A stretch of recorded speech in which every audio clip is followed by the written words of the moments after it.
ٹاکس کا ہونا ہی بہت بڑی کامیابی ہے میرے اپنے خیال کے اندر. دیکھیے نا، امریکہ نے اگر جنگ بند نہیں کرنی تھی تو وہ یہ ٹاکس نہ کرتا. اس وقت جو جنگ بند کرنا ہے وہ ایران کی بھی ضرورت ہے، امریکہ کی بھی ضرورت ہے، اور دنیا کی بھی ضرورت ہے. لہٰذا ایک سیز فائر ہوا ہے. اب یہ جو جنگ ہے، یہ میرا خیال یہی ہے کہ یہ سیز فائر ایکسٹینڈ ہوگا اور یہ جنگ جو ہے وہ ختم ہوگی فوری طور کے اوپر، تاکہ دنیا کی جو اکانومی ہے وہ ایک ریگولیشن پہ آ سکے، واپس آ سکے. سو مذاکرات، یہ جو اسلام آباد مذاکرات ہیں، یہ تو کامیاب ہوں گے.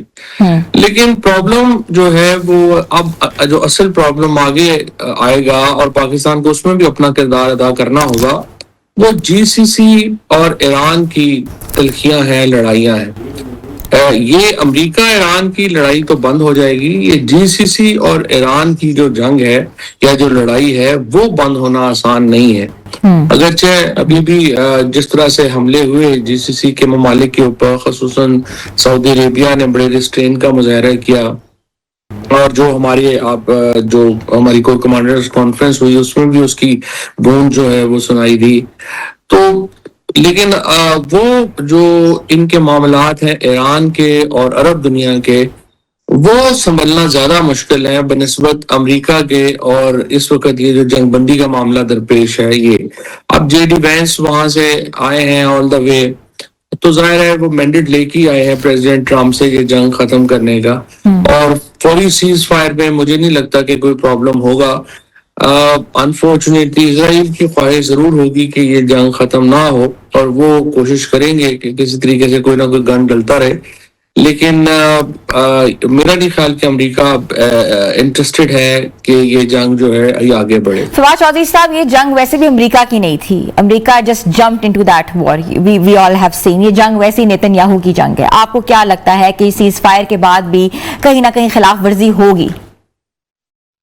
خلاف ورزیاں چھوٹی موٹی تو ہوں گی. ابھی لبنان میں آپ نے دیکھا جیسے ہوئی ہے، اور پھر امریکہ میں بھی یہ بھی کہہ رہے ہیں کہ آپ نے جو اسٹریٹ یا اپنا ہرمز اوپن کرنی تھی یا آپ نے اوپن نہیں کی.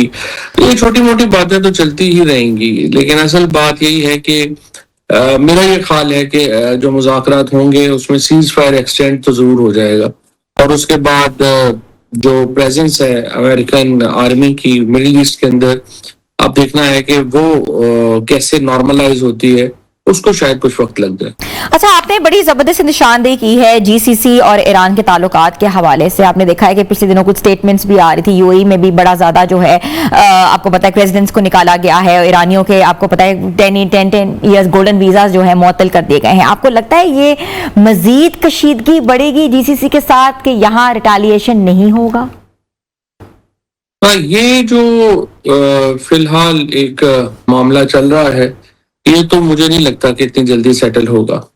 اس کی وجہ یہ ہے کہ جو اس وقت جی سی سی کے اندر جو ایک قسم کا غصہ ہے، یا اسی طریقے سے ایران کے جو سچویشن ہے اس کے اندر ایران سمجھتا ہے کہ اس جنگ میں جو جی سی سی کے ممالک ہیں انہوں نے بیسس فراہم کی ایران پہ حملے کی، اور ایران کے اندر بھی ایک مکمل اسٹیبلٹی جو ہے وہ اتنی جلدی واپس شاید نہیں آئے گی. سو یہ جو ریجنل کانفلکٹ ہے ہمارا، یہ کانفلکٹ اتنی جلدی شاید نہ ہو سکے حل. لیکن ظاہر ہے کہ اس وقت امریکہ کی خواہش یہ ہوگی، چین کی خواہش یہ ہوگی، یعنی پوری دنیا کی خواہش یہ ہوگی کہ جو آبنائے ہرمز ہے، یعنی جو اسٹریٹ آف ہرمز ہے، اس کا ایک کوئی سولوشن جو ہے وہ آئے. ایران چاہتا ہے اس وقت کہ عمان اور ایران مل کے جو آبنائے ہرمز کے اوپر کنٹرول ہے اس کو ایکسرسائز کریں، جو ظاہر ہے کہ امریکہ نہیں چاہے گا اور اسرائیل نہیں چاہے گا، ایون جی سی سی کے ممالک نہیں چاہیں گے. تو اس کو یہ میرا خیال ایک مین کانفلکٹ ہوگا کہ اس کو کیسے ریزالو جو ہے وہ کرنا ہے. اچھا، اسٹریٹ آف ہارمز تو ویسے بھی از اے فری پیسج، بٹ اس کا کنٹرول جو ہے ایران کے پاس جو ہے آ گیا. آپ کو لگتا ہے کہ عمان کے ساتھ مل کے وہ اگر ٹیرفس لگائیں گے تو اس میں انٹرنیشنلی انفلیشن کتنی بڑھ سکتی ہے؟ انفلیشن سے زیادہ پرابلم یہ ہے کہ جو جی سی سی ممالک ہیں ان کا جو آپ سمجھیے کہ جو تمام جیسا کہ آپ کو معلوم ہی ہے کہ ان کی جو تمام تر انحصار ہے وہ اس ٹریڈ کے اوپر ہے کہ جو کہ تیل کی جو ٹریڈ جو ہے وہ ہو رہی ہے اس روٹ سے، اور اس کی وجہ سے یہ ان کو شاید یہ بات پسند نہیں آئے گی کہ یہ چیز جو ہے وہ ایک ایران جو ہے اس ٹریڈ کو کنٹرول کرے. اس کی وجہ سے جو مسائل ہیں وہ ہمارے سامنے زیادہ ہوں گے، کیونکہ جی سی سی کبھی نہیں یہ چاہے گا کہ تیل کی جو ٹریڈ ہے اس کے اوپر ایران کا کوئی کسی قسم کا بھی کوئی کنٹرول ہو. سو وہ جو ٹیرف ہے وہ تو ظاہر ایک سمبولک کی چیز ہے، اس کا وہ ایک اثر ابھی ایران نے تو ریٹ بڑا زیادہ رکھا ہے، لیکن اگر وہ حل ہو بھی جائے تو بھی جی سی سی ممالک کے لیے ممکن نہیں ہوگا کہ وہ ایران کی اس شرط کے اوپر کو جو ہے وہ اپروو کریں، اور اسی لیے امریکہ بھی اس کو اپروو جو ہے وہ نہیں کرے گا. سو ایٹامک پروگرام جہاں تک تعلق ہے اس کے اوپر تو مجھے لگتا ہے کہ کنسنسس ہونا نسبتاً آسان ہے، کیونکہ ایران کا جو ایٹمی پروگرام ہے اس کے اوپر امام خمینی کا پہلے ہی ایک فتویٰ ہے، اور وہ کہتے ہیں کہ ایٹم بم رکھنا جو ہے وہ ہم نہیں رکھیں گے، حرام ہے. سو اس کے اوپر کنسنسس ہونا آسان ہے. اب نئے ہرمز کے اوپر کنسنسس ہونا مشکل ہے.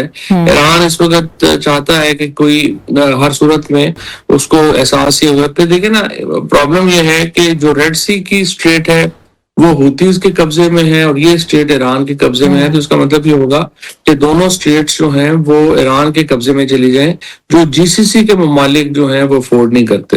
اور یہ ایک پرماننٹ کانفلکٹ اب ہے اس ریجن میں، ایران میں اور جی سی سی میں، اور یہ میرا خیال ہے یہ بڑھے گا، اور یہ انفارچونیٹ ہے مسلم ورلڈ آپس میں تقسیم ہوگی.